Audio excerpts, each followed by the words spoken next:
کلندر علی نام کے ایک عالم دین گزرے ہیں، بہت بڑا ان کا مدرسہ تھا، مدرسے میں وہ دین کی تعلیم دیتے تھے۔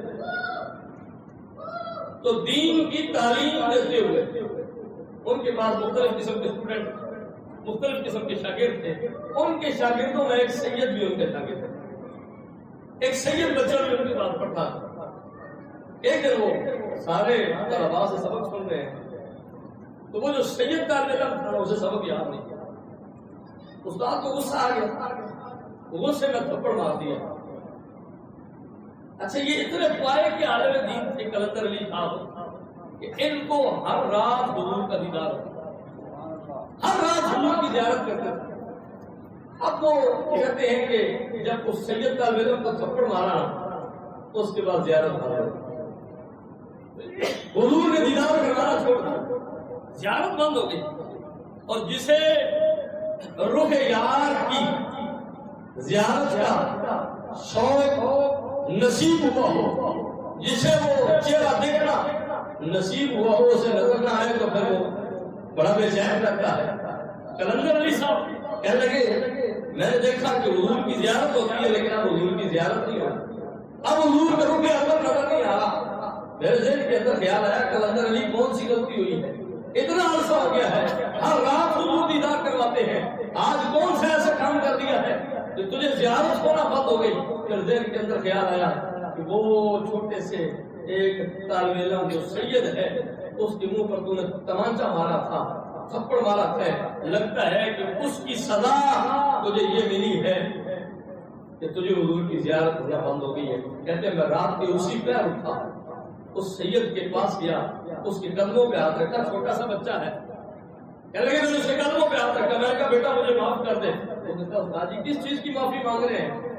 کہا میں نے جو تیرے منہ پر تھپڑ مارا تھا اس کی معافی مانگتا ہوں۔ اس نے کہا جی میں نے تو آپ کو اسی ٹائم معاف کر دیا تھا، غلطی بھی میری تھی، میں نے سبق نہیں یاد کیا تھا، آپ نے اس وجہ سے مارا ہے، میں نے تو ناراض ہی نہیں ہوا، اور میں تو نہیں ناراض ہوا لیکن تیرے بڑے ناراض ہو گئے، تو ناراض نہیں ہوا لیکن قبری والا ناراض ہو گیا۔ حضور نے زیارت کروانا بند کر دی۔ اب طالب علم کی آنکھوں میں آنسو آ گیا، اس نے کہا اگر میرے معاف کرنے سے وہ راضی ہوتے ہیں تو میں نے استاد جی آپ کو معاف۔ اس نے کہہ دیا معافی کر دیا، لیکن کلندر علی کہتے ہیں مجھے زیارت ہوئی نہیں، زیارت کا سلسلہ بند ہو گیا۔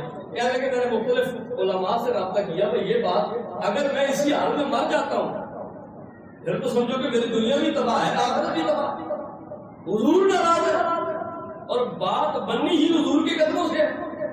کہنے لگے میں نے مختلف لوگوں سے مشورہ کیا، انہوں نے کہا مدینہ شریف چلے جاؤ، حضور کے قدموں میں جا کر معافی مانگو وغیرہ معاملات خراب ہو جائیں۔ کہتے ہیں میں نے ایک مولانا صاحب کے حوالے کیا مدرسہ، میں نے کہا یہ مدرسہ جانے، تم جانو، تمہارے بچے جانے، ان کو پڑھاؤ، میں سرکار کی بارگاہ میں معافی مانگنے کے لیے جا رہا ہوں۔ کہتے ہیں میں مدینہ شریف آ گیا، حضور کی جالیوں کے سامنے روتا رہا، گڑ گڑاتا رہا، معافیاں مانگتا رہا، لیکن زیارت کا سلسلہ بند ہوا ہے، جاری نہیں۔ ایک دن گزرا، دوسرا دن گزرا، یہ سلسلہ چلتا رہا، معافیاں مانگتا رہا، لیکن کام نہیں ہو رہا تھا۔ میں بڑا پریشان ہوا، اب میری بے چینی اور بڑھ گئی کہ وہاں اس سید طالب علم نے بھی معاف کر دیا ہے، حضور سے وہاں بھی معافیاں مانگتا رہا، اب چل کے حضور کے قدموں میں آ گیا ہوں، روزے میں حضور کے سامنے بیٹھا ہوا ہوں، حضور کی جالیوں کے سامنے بیٹھ کے حضور سے معافی مانگ رہا ہوں، حضور اب بھی معاف نہیں کر رہے۔ کہتے ہیں میں اسی بے چینی کی کیفیت سے وہاں سے باہر نکلا تو وہاں مدینہ شریف کے کچھ علماء تھے، ان سے میں نے ملاقات کی، ان سے کہا بھائی یار معاملہ یہ ہو گیا کہ میں مجھ سے ایک بہت بڑی غلطی ہو گئی ہے، ایک سید طالب علم تھا، میں نے اس کو تھپڑ مار دیا ہے، اب مجھے حضور کا ہر روز دیدار ہوتا تھا، اب وہ دیدار ہونا بند ہو گیا۔ ان میں سے ایک عالم مولانا نے کہا بھائی بات یہ ہے کہ تو نے جرم بہت بڑا کیا ہے اور معافی تجھے تیرے مانگنے سے نہیں ملے گا، حضور ناراض ہو گئے ہیں، تجھے تیری معافی تیرے مانگنے سے نہیں ملے گا۔ اس نے کہا پھر میں کیا کروں، حضور کو تو منانا ہے، اگر مر گیا تو پھر تو دنیا آپ کو تباہ ہے۔ اس نے کہا اس طرح کہ مدینہ شریف میں ایک شہر، یہاں مدینہ شریف کے قریب ایک ٹوک ہے، وہاں ٹوک پر ایک مئی رہتی ہے، وہ مئی ویسے مجذوبہ ہے، دنیا اسے پاگل کہتی ہے، دنیا اسے دیوانی کہتی ہے، لیکن وہ دیوانی نہیں ہے، وہ حضور کی بہت بڑی عاشقہ ہے، وہ حضور سے بڑا پیار کرتی ہے، وہ حضور سے بڑی محبت کرتی ہے۔ تو وہ مائی اگر تیری سفارش کر دینا تو تجھے حضور کو، میں نے کہا جلدی اس مائی کا پتہ بتاؤ، میں اس کے پاس جاؤں گا، اس سے دعا کرواؤں گا، مجھے حضور معاف کر دیں۔ اس نے کہا تجھے اس کے ڈیرے پر جانے کی ضرورت نہیں ہے، اس کی ڈوک پر تجھے جانے کی ضرورت نہیں ہے، مائی ہر روز مدینے آتی ہے، مائی کے مدینے آنے کا رات کا وقت ہے، مائی رات جب آدھی گزر جاتی ہے تو مدینہ شریف آتی ہے اور مدینے کے چوک پہ کھڑے ہو کر حضور کے روضے کی طرف مائی منہ کر لیتی ہے اور دیوانہ وار مستانہ وار حضور کے نعرے مارتی ہے۔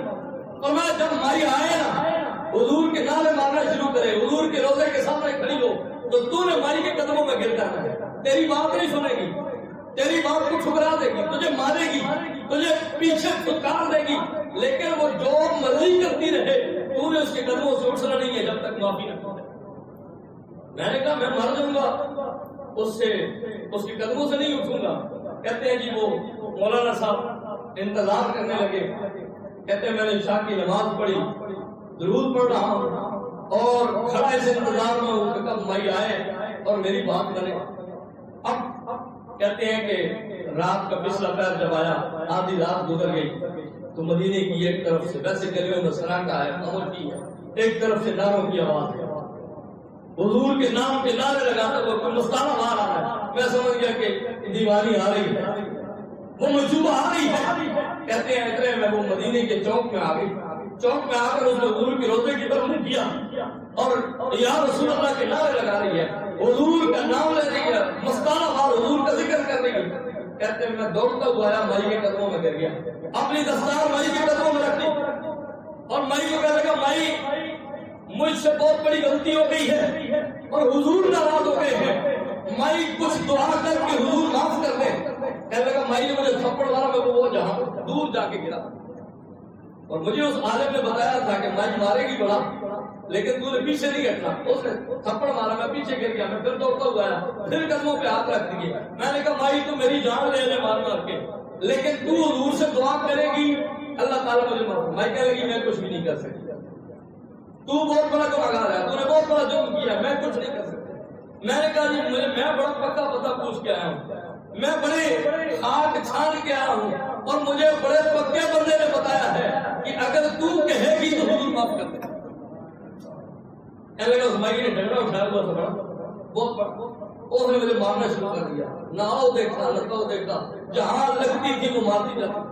کہتے میرا اس نے جسم لال کر دیا، ہڈیاں توڑ کے رکھ دی، کہ مارتی جاتی ہے مائی اور کہتی جاتی ہے کہ میں کچھ نہیں کر سکتی، میں کچھ نہیں کر سکتی۔ کہتے میں بھی نہیں اٹھا۔ میں نے کہا مائی یا مر جاؤں گا یا تو حضور کی بارگاہ میں دعا کرے گی اور حضور مجھے معاف کریں گے۔ جب مائی نے دیکھا کہ اٹھنے والا نہیں ہے تو مائی کہنے لگی اٹھ کلندر علی، تو نے جرم تو بہت بڑا کیا تھا۔ کیا کیا تھا؟ کہا جی میں نے ایک حضور کا شہزادہ تھا، اس کے منہ پہ تھپڑ مار دیا۔ اس نے کہا جرم بہت بڑا تھا، لیکن اب حضور کی بارگاہ میں نے تیری سفارش کر دی، جا حضور نے تجھے معاف کر دیا۔ اور مائی فرمانے لگی کہ کلندر علی وہاں تیرا کیا سلسلہ تھا، کیوں پریشان ہے؟ کہا مائی میں وہاں ہر رات حضور کا دیدار کرتا تھا، مجھے حضور کی زیارت ہوتی تھی۔ کہتے مائی لال میں آ گئی، اس نے کہا تجھے میں نے آزمایا ہے، میں نے دیکھا ہے تو بڑا پکا نکلا ہے، تیرے دل کے اندر بڑی طرف ہے، حضور کی محبت ہے، عشق ہے، آپ میں نے تجھے آزما لیا ہے۔ سن کلندر علی، جرم بہت بڑا تھا، میں نے حضور کی بارگاہ میں سفارش بھی کر دی ہے، کملی والے نے معاف بھی کر دیا ہے، اب تو وہاں سے چل کے مدینے آیا ہے اور میرے قدموں میں آ گیا ہے، مجھ سے بڑی مار بھی کھا لی ہے، حضور نے معاف بھی کر دیا ہے۔ اگر وہاں رہ کے بھی خواب میں حضور کا دیدار کرے، یہاں بھی خواب میں حضور کا دیدار کرے، تو پھر میرے ڈنڈے کھانے کا فائدہ کیا ہے، میرے قدموں میں آنے کا فائدہ کیا ہے، میری دعا کا فائدہ کیا ہے؟ جا کلندر علی، پہلے وہاں خواب میں کملی والے کا دیدار کرتا تھا، آج نظر اٹھا سر کی آنکھوں سے حضور کا دیدار کر دیا۔ تو بات کرنے کا مقصد یہ ہے کہ حضور کا خاندان ایسا خاندان ہے جن کا ادب و احترام آپ کے لیے میرے لیے ضروری ہے۔ حضور